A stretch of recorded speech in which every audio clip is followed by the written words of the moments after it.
과 그와 함께한 모든 레위 사람이 하나님의 언약궤를 메어다가 내려놓고 아비아달도 올라와서 모든 백성이 성에서 나오기를 기다리더니 왕이 사도에게 이르되 하나님의 궤를 성으로 도로 메어가라. 하나님의 여호와 앞에 도로 나를 인도하사 이 궤를 죄야 그 궤를 보이시리라. 그러나 저가 말씀하시기를 내가 너를 기뻐하지 아니한다 하시면 종이 여기 있사오니 선이 여기시는 대로 내게 행하옵소서 하리라. 왕이 또 제사장 사도에게 이르되 내가 선지자가 아니라 너는 너희 아들이고 아들 아이가 있었으나 아들 아들을 데리고 하나님으로서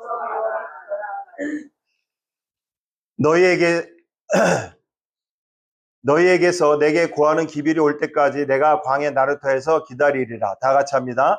사독과 아비아달이 하나님의 궤를 예루살렘으로 도로 메어놓고 거기 유하니라. 아멘. 이 말씀 하나님의 말씀입니다. 우리 자리에다 앉겠습니다. 잠깐 기도합니다. 하나님 감사합니다. 우리 사무엘상의 말씀 또 하나님 큰 은혜를 주시는데 오늘도 말씀을 통하여 하나님 저에게 하시고 싶은 말씀을 하시고 아버님 그 말씀이 예수 그리스도의 십자가의 구속하심의 은혜가 되게 하여 주옵소서. 존귀하신 예수님 이름으로 감사하며 기도합나이다. 아멘. 오늘 말씀 제목은요, 아까 빨간 글씨로 되어 있는 본문에 있는 말씀입니다. 내게 그 궤와 그 계신 데를 보이시리라. 다윗이 한 말입니다. 좀 이따 이 말씀 살펴보겠고요. 지난주 말씀을 같이 나눌 때 제가 말씀드렸는데 이게 사무엘하 15장의 내용이 아니고요. 사무엘하 11장부터 시작된 다윗의 범죄에서 비롯된 일의 전체적인 내용입니다. 그래서 이게 사무엘하 19장까지 가요. 그래서 실질적으로 11장에서 19장 전체를 보는 겁니다. 보면서 굉장히 여러 가지 이야기가 많이 나옵니다. 지난주에는 무엇을 살펴봤냐면 인간의 마음속에 이 원한, 원망, 미움, 증오, 복수심 이런 게 있으면 그 끝이 어떻게 되는가를 봤습니다. 두 사람을 살펴봤어요. 한 사람은 압살롬입니다. 이 사람은 금방 눈에 보여요.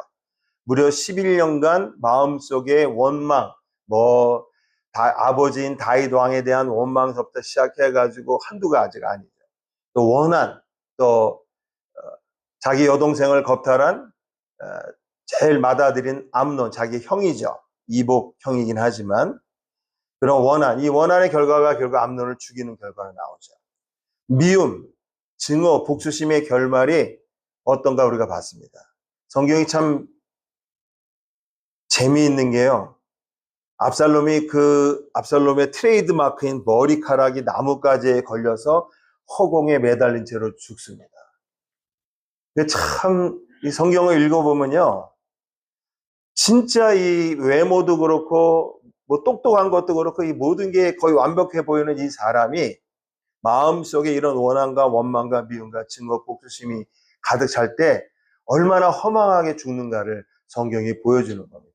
단순히 죽었다는 것만 얘기하는 게 아니라 그거는 영적으로 완전히 하나님께 벌을 받은 것을 얘기하는 겁니다. 근데 발견하긴 쉽지 않았는데 또 한 사람이 있었어요. 사실 이거보다 더 마음속에 어떤 원한이나 미움이나 증오를 가지고 있던 사람이 한 사람이 있었는데 그 사람이 바로 아히도벨입니다. 그래서 지난주에 이 아히도벨의 이야기까지 살펴봤죠. 이 아히도벨이 압살롬이 반역을 일으켰을 때 압살롬의 그 반역에 가담을 하게 됩니다. 근데 이 아히도벨이라는 사람이 어떤 사람인 거를 우리가 성경을 통해 조금만 알게 되면요, 깜짝 놀라게 됩니다.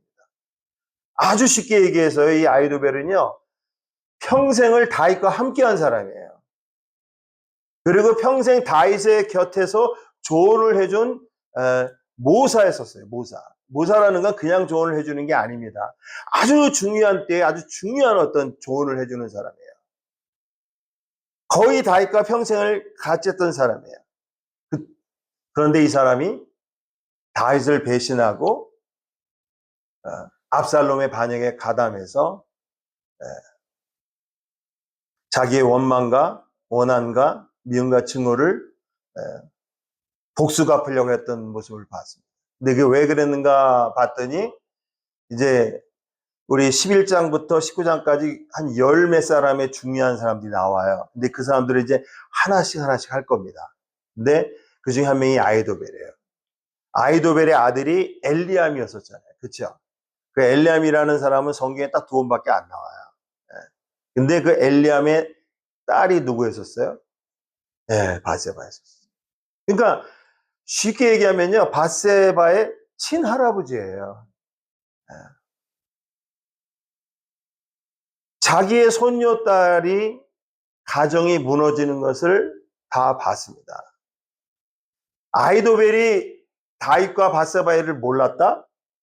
impossible, 불가능합니다. 왜냐하면 가장 최측근에 있었던 사람이기 때문에. 뭐 우리식으로 말하면 좌의정, 영의정 뭐 그런 거예요. 좌의정, 영의정이 왕의 어떤 돌아가는 정세나 그런 상황을 모른다? 그거 불가능한 겁니다. 엄청 다 일일이 간섭하죠.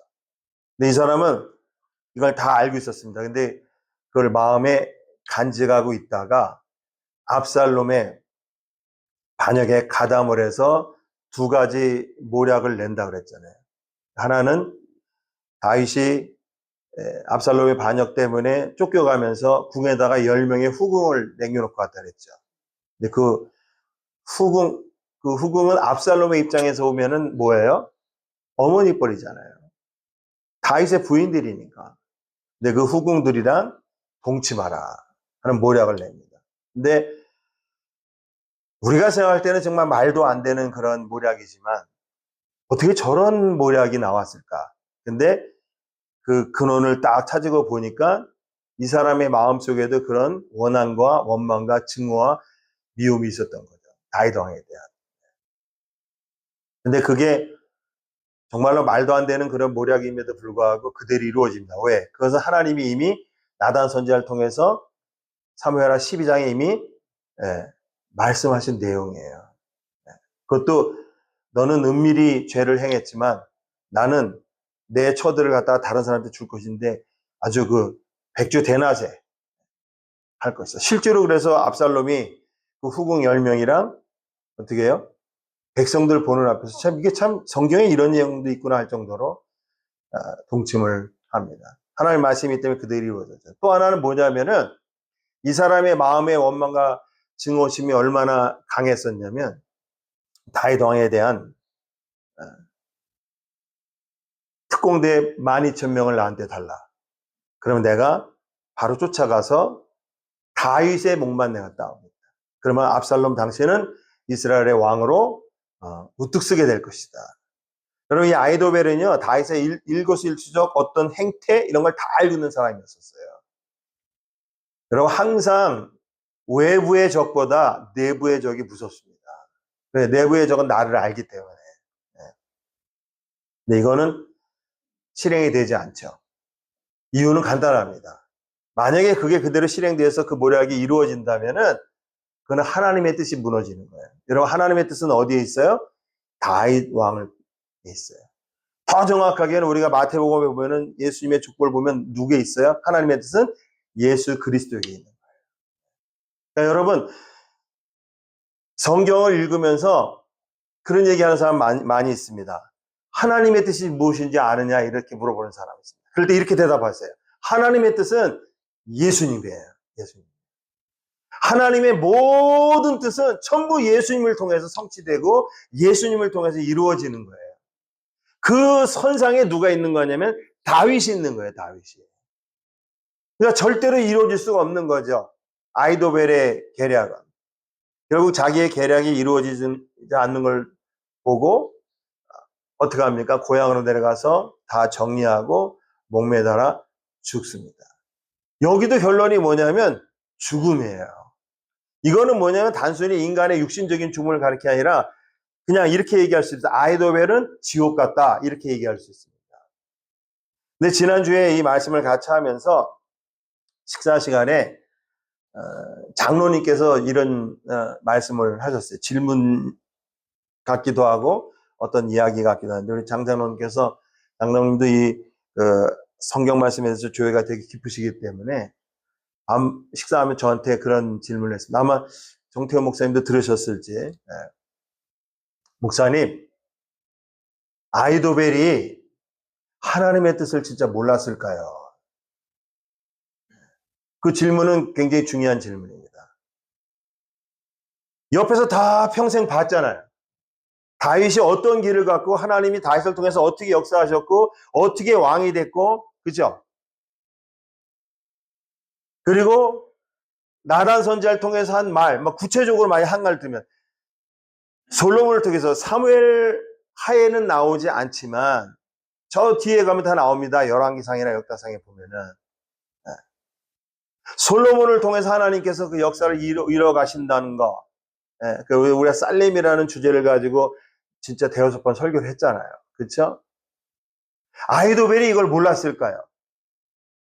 무슨 말이냐면 압살롬에게 하나님의 뜻이 있지 아니하고 다윗에게 하나님의 뜻이 있다는 거 몰랐을까요? 제가 그렇게 대답했습니다. 성경학자들이 알았을 수도 있다고 하는 대답하는 사람들도 있고 몰랐을 수도 있다고 생각하는 사람들도 있다라고 대답을 했는데, 제가 그러고 나서 한 주간 동안 많이 이렇게 설치를 해보니까 성경학자들이 대부분이 아이도벨은 100% 알고 있었답니다. 뭐를요? 하나님의 뜻이 다윗 왕에게 있었다는 것을. 하나님의 뜻이 이스라엘 백성들 그리고 다윗 왕을 통해서 그가 큰 예수님까지는 보지 못했을지라도 솔로몬을 통해서 쭉 내려오는 어떤 하나님의 그 역사하심을 알고 있었다고 주장하는 사람들이 거의 다 하더라고요. 여러분, 이건 무슨 얘기를 하는 거예요? 알고 있었음에도 그거보다 더 큰 어떤 것이 아이도벨의 마음을 사로잡았다는 거죠. 그게 뭐예요? 원한과 원망과 증오, 미움, 복수심 같은 것들이죠. 결국 그래서 여러분, 아이도벨이 배신을 하게 됩니다. 제가 생각해 보니까 하나님의 뜻을 아느냐 모르느냐, 그것을 알고 있느냐 모르느냐가 그렇게 중요한 것 같지는 않아요. 그 하나님의 뜻이 그것이 만약에 모르는 사람은 그건 진짜 아무것도 모르는 사람이죠. 우리가 여기 여러 명의 11장부터 19장까지 인물들이 나온다 그랬는데 그중에 첫 번째 나오는 인물이 암논입니다. 암논. 이게 다 우리 봤죠. 3주 전에. 암논이라는 사람은 성경을 아무리 찾아봐도 암논도 왕세자고 맏아들이니까 뭐가 어떻게 돌아가는 건 알고 있었겠죠. 그리고 아버지 다윗 왕과 밧세바의 일도 알고 있었고 나단 선지자 와서 얘기하는 것도 알고 있었죠. 이거는 지식적으로 하는 겁니다. 지식적으로. 그냥 정보적으로만 알고 있는 겁니다. 근데 그것을 갖다가 하나님께서 어떻게 하실 거고 하나님의 뜻이 다윗에게 있다는 것을 거기까지는 알았어요? 몰랐어요? 모르는 거죠. 그러니까 이 사람은 그냥 동물적인 감각으로 살아가는 사람입니다. 그래서 그런 예로 하나 본 거고요. 두 번째 압살롬도 마찬가지입니다. 압살롬이 몰랐을까요? 알았어요. 100% 알았습니다. 그럼에도 불구하고 똑같은 이유로 압살롬은 조금 암논보다 나은 것 같지만 그것도 결국은 다 소용없는 일이었다는 걸 성경이 얘기하는 거죠. 아이도벨까지 가보면은 아이도벨은 앞에 두 사람과 비교도 안 되는 사람입니다. 이 사람은 아주 오랜 시간, 나이도 많고요. 밧세바의 할아버지이기 때문에. 왜 몰랐겠어요? 여러분, 지금 온 지구상에 있는 사람들이 예수님이 구세주라는 것을 알까요? 모를까요? 지식적으로는 다 알고 있어요. 그 사실을 한 번도 못 들어본 사람은 아마 거의 없을 겁니다. 지금은. 네. 지식적으로 다 알고 있죠. 교회에서 외치고 수많은 사람들이 구원받은 사람들이 외치고 예수님 외에는 구원의 길이 없다는 거 외치고 다 알고 있는데 그걸 아는 거하고 모르는 거하고 전혀 중요하지 않아요. 그 예수님이 나의 구세주라는 거를 들었을 때에 진짜 그것이 내 마음에 역사하셔서 내가 예수님을 나의 구세주로 믿는가 안 믿는가 그게 중요한 거지. 그러면 예수님을 나의 구세주로 믿는다면 내가 그의 인생의 길을 갈 거예요. 그런 인생의 길을. 정보가 중요하지 않습니다. 아히도벨은 당연히 알고 있었어요. 알고 있는 정도가 아니고 온갖 그 경우의 수를 다 계산했을 정도로 똑똑한 사람이었을 것입니다. 근데 이 아히도벨이 배신을 합니다. 오늘 여러분과 같이 나눌 주제는 이겁니다. 이 말씀을 먼저 드리면서 굉장히 여러 가지 사람이 나오는데 11장에 19장에 여러 사람이 나오는데 이제 앞으로 하나씩 하나 할 거는 뭐냐면 어떤 사람이 진짜 구원받은 사람이고 어떤 사람이 구원받지 못한 사람인가. 신약의 성도에 우리 식으로 하면 어떤 사람이 알곡이고 어떤 사람이 가라지인가. 마태복음 13장에 보면은 알곡과 가라지 비유가 나와요. 몰라요. 누가 알곡인지 누가 가라지인지. 근데 어떻게 알아요? 마태복음 13장에 의하면은 끝에 가보면 알아요. 끝에. 지금 이게 다윗의 마지막 말년에 일어나던 일이거든요. 그때 다윗의 주변에 있던 제가 쳐보니까 15명이 넘어요. 15명의 인물들이 다 등장해요. 제가 다 말씀드려봐야 뭐 다 외우지도 못하실 것이고 벌써 3명 나왔어요. 암논, 압살롬, 아히도벨. 오늘은 이제 제사장 사독이라는 사람이 나오는데 누가 알곡이고 누가 가라지이고 그건 천국 비유예요. 그 말은 뭐냐면 누가 천국 가고 누가 지옥 가냐 그 얘기예요. 처음에 몰라요. 여러분 아히도벨 같은 사람도 알 수가 없었어요. 그런데 성경의 결론을 보니까 이 사람은 뭐였었어요? 굉장히 알곡 같았었는데 보통 알곡이 아닌 것처럼 보였는데 결국은 뭐였다는 거예요? 가라지라는 거예요. 여러분 오늘 본문에도 제사장이 2명이 나옵니다. 한 사람은 사독이라는 사람이 나와요. 이제 인물들이 계속 나오죠. 또 한 사람은 아비아달이라는 사람이 나와요. 근데 오늘 본문의 내용만 보면은 둘 다 알곡인 것처럼 보입니다. 근데 나중에 하겠지만 이 제사장 아비아달은 결국 보니까 가라지였었어요. 가라지는 거 뭐냐? 하나님의 뜻에 대항하는 겁니다. 항거하는 겁니다. 네. 너무 앞으로 쭉 나가면은 여러분이 다 외우지 못하실까봐. 그래서 제가 오늘 여러분과 나누고자 하는 내용은요. 이제 앞으로 이걸 하나하나 밝혀보면서 오늘의 주제는 이겁니다. 오늘 저 제목하고 상통하는 내용인데 다윗이 밧세바의 일을 통해서 하나님께 엄청난 범죄함이죠. 그리고 성경에 분명히 우리아의 처일 외에는 그랬거든요. 하나님 앞에 늘 신실했다고. 그 범죄함에 대해서 정말로 진정으로 회개를 했는가 안 했는가. 그걸 오늘 말씀을 통해서 살펴보려고 해요. 여러분 다 아시는 것처럼 그 범죄함이 있은 후에 나단 선지자가 와서 준엄하게 꾸짖는 내용 나오죠. 그렇죠? 그 내용은 다 아니까요. 다윗이 그 얘기를 다 듣고 어떻게 합니까? 세상에 그런 나쁜 놈이 있냐. 어떻게 그 어린 암양 새끼 하나 남은 것까지도 빼앗냐. 그러니까 나단 선지자가 뭐래요? 당신이 바로 그 사람입니다. 그리고 그 사무엘하 12장을 보면은요. 그냥 특별한 설명이 없습니다. 특별한 설명이 없고 다윗이 하나님께 죄를 졌다고 하나님께 죄를 잡아갑니다. 그리고 나단 선지자가 너 하나님이 너 용서했어. 그리고 우리가 아는 것처럼 그 밧세바가 임신한 그 아이를 살려주기 위해 7일 동안 기도했는데 결국 죽었죠. 7일 동안 밥도 안 먹고 금식 기도했는데 하나님이 그 기도를 안 들어주셨죠. 애 죽자마자 벌떡 일어나서 어떻게 했었어요? 기름을 바르고 의복을 입고 성전에 들어가서 하나님께 경배하고 가서 잔치를 벌였다 그래서 제가 이제 요거는 따로 또 할 겁니다. 우리 생각에 야 이게 진짜 이게 회개한 건가? 근데 우리는 이미 시편 51편을 통해서 그걸 봤어요. 다윗이 얼마나 회개했는지. 근데 다윗이 진짜로 회개했다는 그 증거가 오늘 사실 읽은 본문에 다 나와 있습니다. 여러분 이 아히도벨이 이 배신을 했을 때에 다윗의 마음이 얼마나 찢어졌는가 정말 힘들고 아팠는가 여러분 상상하기가 힘들 겁니다. 시편 55편에 보면 시편 55편을 잠깐 펴보세요. 시편 55편을 보면은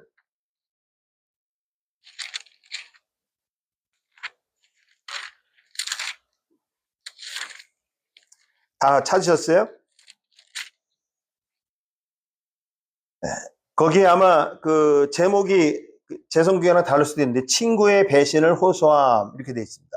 다윗의 마스기, 마스기라는 건 그냥 교훈이라는 뜻이에요. 근데 많은 성경학자들이 시편 55편의 이 내용이 여기에 나온 친구가 아이도벨이라고 거의 모든 성경학자들이 그렇게 얘기합니다. 저도 그렇게 생각을 해요. 근데 이 어느 정도 마음이 아팠는지는 시편 55편 1절부터 11절까지 쭉 읽어보면은 나옵니다. 거기 4절에 이런 말씀이 있어요. 내 마음이 내 속에서 심히 아프며 사망의 위험이 내게 미쳤다. 이게 지금 사무엘하 지금 15장 내용이 그대로 여기다 있는 겁니다. 네. 두려움과 떨림이 내게 이르며 공포가 나를 덮었다. 네.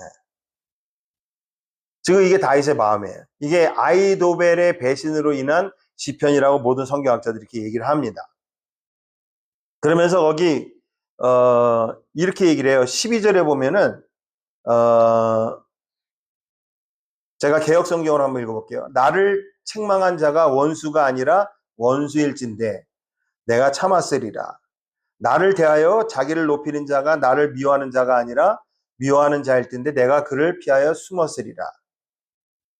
그가 곧 너로다. 나의 동료, 나의 동무여, 나의 가까운 친으로다. 우리가 같이 재미롭게 의논하며 무리와 함께 하나님의 집안에서 다녔도다.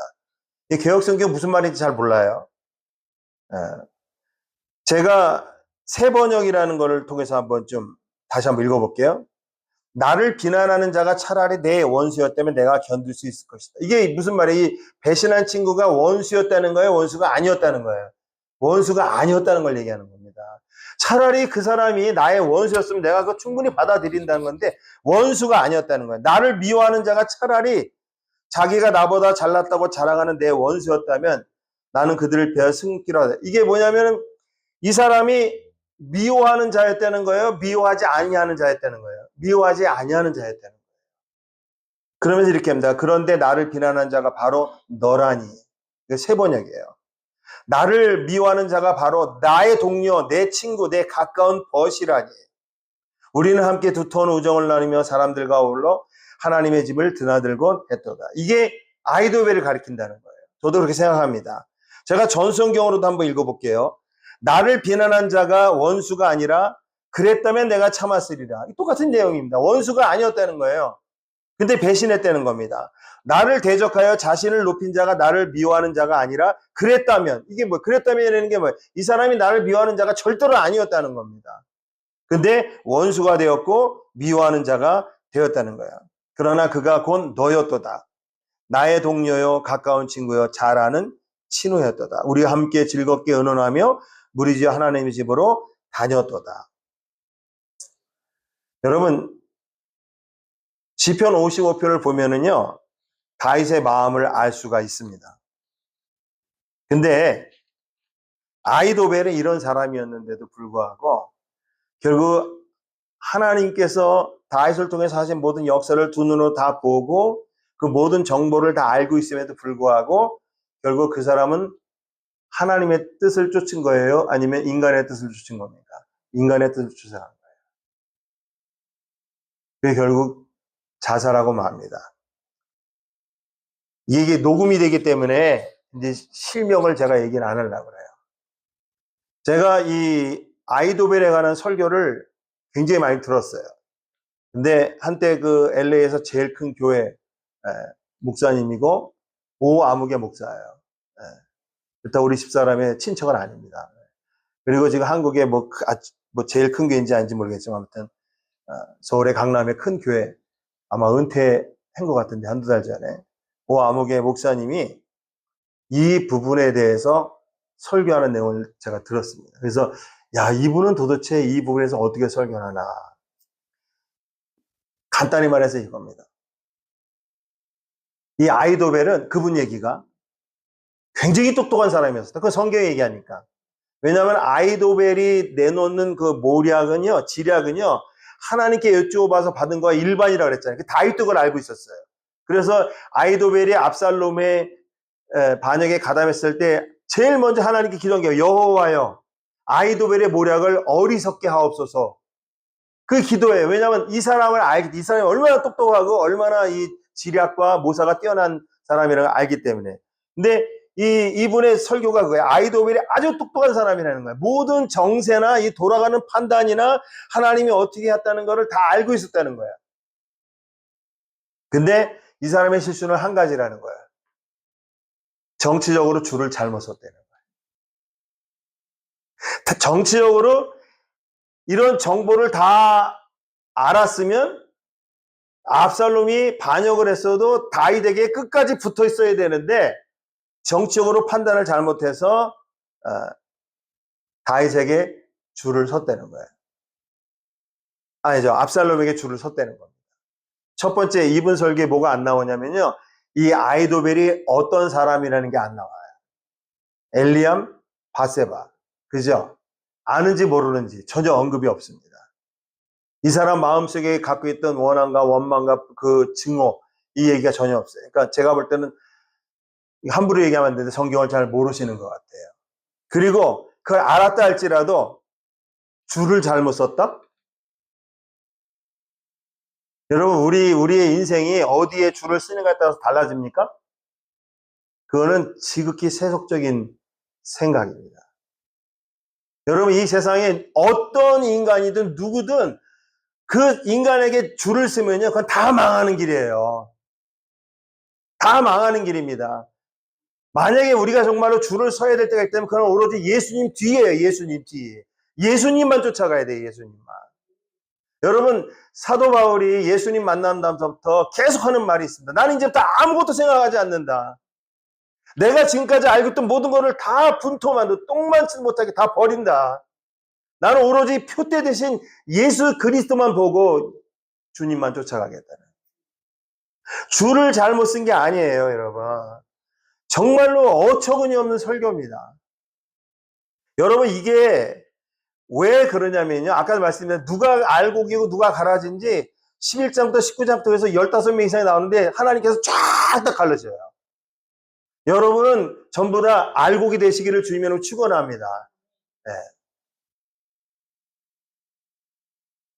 이 사람은 줄을 잘못 쓴 게 아니에요. 하나님의 놀라우신 역사하심을 다 눈으로 봤음에도 불구하고 그걸 거부한 겁니다. 인간의 어떤 마음속에 있는 어떤 것, 그 원한과 증오 같은 것들이겠죠. 내가 너에게 이렇게 평생 충성했는데 어떻게 내 손녀딸을 이렇게 하고 내 손녀딸의 남편을 그렇게 죽일 수가 우리하죠. 오늘 말씀드리려는 주제가 뭐라고 했어요? 다윗이 정말 하나님께 회개했는가 안 했는가. 그래서 이런 와중에 다윗이 압살롬의 반역을 피해서 도망가는 장면이 나옵니다. 그 중에 한 장면이 오늘 우리가 읽은 장면이에요. 24절부터 29절의 내용인데 이 내용은 아주 간단합니다. 뭐 어려운 게 하나도 없어요. 이 내용은 이런 내용입니다. 도망가는 와중에 제사장 사독이라는 사람이하고 제사장 아비아델이라는 사람이 모든 레인을 모아가지고 하나님의 언약궤를 메고 다윗을 쫓아가는 내용입니다. 거기 그 24절에 제가 갖고 있는 전수성경에는 보라라는 말이 있어요. 영어로 behold라는 말인데 이게 성경에 읽을 때 개역성경에는 안 나옵니다. 보라라는 말이 나오면 이렇게 보라는 뜻도 있어요. 근데 그게 이런 뜻입니다. 군대에 가면 제일 많이 듣는 말인데 막 떠들다가 누가 딱 나타나서 주목! 그러면은 다 떠들다가 그 사람을 다 쳐다봐야 돼요. 주목을 안 하면은 큰일 납니다. 그냥 바로 날라옵니다. 주목! 이런 뜻이에요. behold! 중요한 얘기가 나온다는 거예요. 중요한 얘기인데 여기 보라! 사독과 그와 함께한 모든 레위 사람이 하나님의 언약궤를 메어다가 내려놓고 아비아달도 올라와서 모든 백성이 성에서 나오기를 기다리더니 이게 무슨 얘기냐면요. 여러분 잘 이해를 못 하실 수 있는데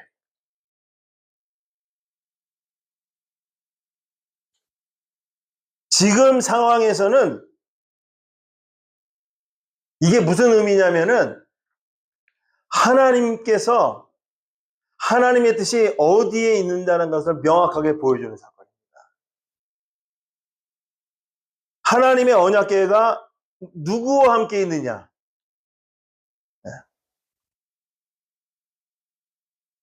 지금 여기가 어떤 상황이냐면은 저도 뭐 이스라엘 지리는 잘 알지 못합니다만 한번 가봐서 눈에 선하긴 해요. 그 예루살렘을 벗어나는 마지막 경계선이 있어요. 그 경계선이 냐면 기드론 시내가라는 데예요. 저도 거기 가봤습니다. 지금은 물이 많이 없습니다. 근데 그 기드론 시내가를 딱 건너가면은 예루살렘을 벗어나는 거예요. 이게 무슨 의미냐면은 다윗 왕이 도망을 가면서 예루살렘을 벗어나게 되면은 사람들의 눈에 어떻게 보이는 거냐면 다윗 왕이 하나님께 버림을 받았구나 라고 생각할 수 있는 겁니다. 근데 그 기드론 시내가 바로 앞에 딱 있을 때 넘어가기 예루살렘을 벗어나기 바로 직전에 제사장 사독하고 모든 레인들이 언약궤를 메고 와가지고 다윗에게 와 있는 장면입니다. 여러분 이게 얼마나 중요한 거냐면요. 하나님께서 누구와 함께 하시냐는 것을 눈으로 보여줄 수 있는 사건이에요. 만약에 일반 백성들이 보면은 좀 신앙심이 있는 사람이 볼 때 레위 지파가 몽땅 다 제사장들이 다윗에게 지금 이제 압살롬에게 다 죽을 판이거든요. 지금 이 제사장 사독이랑 레위 사람들은 이 일을 한 거는 사실은 목숨을 걸고 한 겁니다. 왜냐하면 만약에 압살롬의 반역이 성공하면 이 사람들은 다 어떻게 해요? 당연히 다 그냥 사형이죠. 자기 편을 안 들고 다윗 왕의 편을 들었기 때문에. 이게 굉장히 중요한 사건이에요. 근데 여러분 생각해 보세요. 다윗의 입장에서 여러분이 다윗의 입장에 생각하면 어떻게 생각을 하시겠어요? 하나님은 나와 함께 하시는구나. 니들 정말 고맙다. 내가 너네들의 은혜는 이제 앞으로 평생에 갚을게. 너희 레위인들, 실제로 다윗의 레위인들을 굉장히 많이 도왔습니다. 이 세계 최초로 찬양대를 만든 것도 다윗이에요. 레위인을 통해서. 근데 어쨌든 다윗의 입장에서 보았을 때 그렇게 생각할 수 있어요, 여러분요. 하나님이 여전히 나와 함께 하시는구나. 이거는 정치적으로 조금만 생각을 해봐도 금방 할 수 있는 겁니다. 근데요, 여러분, 25절에 보면은 다윗 왕이 이렇게 얘기합니다. 왕이 사독에게 말하되 하나님의 법궤를 성으로 도로 메어가라. 이 성은 예루살렘 성이에요. 다시 한번요. 왕이 제사장 사독에게 뭐라 하냐면 하나님의 법궤를 성으로 다시 메어가라. 만일 그 다음 말이 더 중요합니다. 만일 내가 여호와 앞에서 은혜를 얻으면 도로 나를 인도하사 내게 설교 제목입니다. 그 궤와 그 계신 데를 보이시리라. 그러나 여호와께서 말씀하시기를 여기서 내가라는 건 하나님을 가리켜요. 내가 너를 기뻐하지 아니한다 하시면 이 말은 뭐냐면 하나님께서 내가 너 다윗을 기뻐하지 않아. 너 바세바 이 범죄 저지르는 거 내가 아무리 생각해봐도 너는 아니야. 라고 만약에 하신다면 종이 여기 있사오니 선이 여기시는 대로 내게 행하시옵소서 하리라. 다윗이 제사장들과 레위 사람들과 이 하나님의 법궤를 돌려보냅니다. 여러분, 다윗은 사람의 어떤 눈에 보이는 것에 줄을 섰습니까? 아니면 자기 자신의 모든 것을 온전히 하나님께 맡겼습니까? 이 구절을 읽어보시면 다윗은 사람에게 줄을 서지 않았다는 것을 말합니다. 그리고 이것이 이 다윗의 이 말들이 다윗이 하나님 앞에 진정으로 회개했다는 증거예요.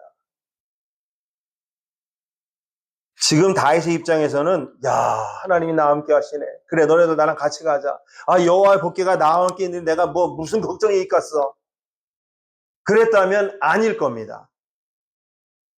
여러분, 우리가 사무엘상을 통해서 많이 봤어요. 하나님께서 이미 보여주셨어요. 이스라엘 백성들이 여호와의 법궤만 가지고 나가면 막 전쟁에서 무조건 이길 줄 알고, 그렇죠? 시간이 없으니까 우리 다 아니까, 그렇죠? 그 아니에요.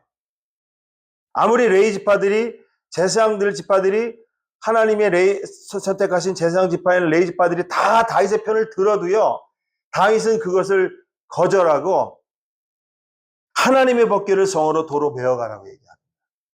이건 뭐냐면은 다윗은 절대로 인간의 어떤 편이나 인간의 어떤 선에서 줄을 서지 아니하고 오로지 누구에게 하나님께 의지했다는 거예요. 그리고 그가 하나님 앞에 진정으로 회개했다는 건 뭐냐면, 만일 내가 여호와 앞에서 은혜를 얻으면, 이게 뭐냐면 이 상황에서 은혜는 용서함입니다. 도로 나를 인도하사 내게 그 궤와 그 계신대를 보여. 그 계신대가 뭐예요? 하나님 계신대를 말하는 거예요. 그 궤가 뭐예요? 언약궤를 말하는 겁니다. 철저히 하나님의 주권을 인정하고요, 하나님 앞에 정말로 회개하는 마음으로 하는 말이라는 걸 여러분 알 수 있습니다.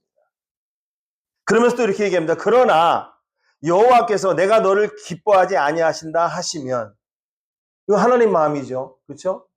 하나님이 다윗을 용서하고 안 하고는 하나님 마음이신 거죠. 우리가 성경 읽으면서 수많은 사람들이랑 대화할 때에 좀 너무 답답함을 느끼는 게 뭐냐면, 여러분, 이유는 한 가지입니다. 예수님 믿지 않는 사람들은요, 하나님의 절대적 주권을 절대로 인정하지 않아요. 하나님의 주권을 광범위하게 인정하는데 절대적 주권을 인정하지 않아요. 그래서 나중에는 뭐가 쓱 나오냐면은 인간의 주권을 싹 이렇게. 오늘 이 말을 통해서 여러분, 다윗은 하나님의 절대적인 주권을 인정하는 말이고, 이거는 하나님 앞에 100% 회개했다는 증거예요. 여호와께서 내가 너를 기뻐하지 아니하신다 하시면 종이 영이 있사오니 선히 여기시는 대로 내게 행하시옵소서. 자기 상황이 좋아지고 이곳으로 다시 돌아올 것을 알고 있고, 혹시 그렇게 안 되더라도 자신의 죄를 인정하면서 하나님께 모든 것을 맡기는 태도를 취하고 있습니다. 다윗은 자신의 개인적이고 정치적인 어떤 목적으로 하나님에게를 사용하면 안 된다는 것을 알고 있었습니다. 하나님의 궤만 있으면 하나님이 함께 하신다? 대단한 착각입니다. 저는 오늘 이 말씀을 통해서 확실히 보는 것은 왜 하나님께서 다윗을 용서하셨는가, 오늘 이 사건을 통해서를 알 수 있습니다. 하나님 앞에 치명적인 범죄를 저지르는 것은 우리 인생에 있어서 정말로 아주 참 암울한 일입니다. 여러분, 하나님 앞에 범죄하지 마시고 날마다 성결하고 거룩한 삶을 사시기를 주님의 축원합니다. 그러나 범죄했을지라도 그때 나와서 예수님의 이름으로 회개하고 참회하며 하나님께서 용서해 줄 줄 믿습니다. 다윗은 그랬지만 회개하고 용서를 받았습니다. 절대로 인간의 어떤 편에서 인간적인 생각이나 정적인 판단으로 행동하지 않았습니다. 여러분, 그게 오늘 우리가 다윗을 통해서 배워야 될 점입니다. 이제 앞으로 하겠지만, 그래서 다윗의 말대로 결국은 제사장 사독이 레위 지파들과 언약궤를 메고 다시 예루살렘으로 돌아갑니다. 마지막 결정적인 증거를 말씀드리겠습니다. 다윗이 회개했다는 27절에 다윗이 또 이렇게 얘기합니다. 왕이 또 제사장 사독에게 이르되 내가 선견자가 아니냐, 너는 너의 두 아들 곧 내 아들의 아히마아스와 아비아들의 아들 요나단을 데리고 평안히 성으로 돌아가라. 그러면서 28절에 또 이런 말이 있습니다. 개혁성경에 없는데 보라, 주목, 중요한 말이라는 거예요. 보라, 너희에게서 내게 구하는 기별이 올 때까지는 내가 광야 나루토에서 기다리리라 하니라. 여러분, 이 말이 아무 말 아닌 것 같으죠? 이게 무슨 말이냐면요, 너희들 다 돌아가라는 거예요. 예루살렘 성으로. 나는 하나님만 의지하겠다는 거예요. 하나님이 이렇게 하시든 저렇게 하시든 나는 하나님 처분대로 난 살겠다는 거예요. 절대 인간의 어떤 그런 것을 의지하지 않냐고 오로지 내가 참여하는 마음으로 하나님만 바라보고 하나님만 의지하고 나가겠다는 거예요. 그러면서 돌아가라 그러면서 28절에 이렇게 얘기합니다. 너희에게 내게 고하는 기별을, 너네들이 이제 다시 성으로 돌아갔다는 기별이 올 때까지 내가 광야 나루터에서 기다리리라. 가지 않겠다는 겁니다. 결국 기별이 와서 그때 넘어갑니다. 성으로 넘어갔다는 것입니다. 여러분, 이 얘기는 무슨 얘기냐면요. 다윗이 하나님을 얼마나 정말 철저하게 의지했다는 것을 말해줍니다. 그리고 하나님 앞에 얼마나 철저하게 회개했다는 것을 얘기를 해줘요. 이 사실에. 그냥 말만 하지 않고요. 이게 그냥 저스트 립 서비스가 아니라는 걸 얘기하는 겁니다. 그냥 너희들 그냥 돌아가. 괜찮아. 그냥 돌아가. 이렇게 와주기만 해도 고마워. 그래서 이렇게 듣고서는, 그래도 왕이시여. 우리가 기도해보니까 하나님의 뜻이 왕이인데, 이 하나님의 법궤하고, 우리들이 레이지파, 우리 세상들이 왕이랑 같이 해야죠. 라고 할 수 있어도 불구하고, 그게 아니라는 걸 가르쳐 주는 거예요. 너희들 돌아가서 돌아갔다는 기별이 올 때까지는 내가 이 나루터에 그대로 있을, 기드론 시내가에 그대로 있을 것이다. 하나님 앞에 철저하게 회개한 다윗 왕의 모습을 보여줍니다. 오늘은 이 말씀을 통해서 이 초점을 한번 살펴봤습니다. 우리 다음 주에 계속해서 이 사무엘하 11장에서 19장에 나오는 모든 사람들 인물을 통해서 하나씩 하나씩 하나님의 메시지를 살펴보도록 하겠습니다. 기도하겠습니다.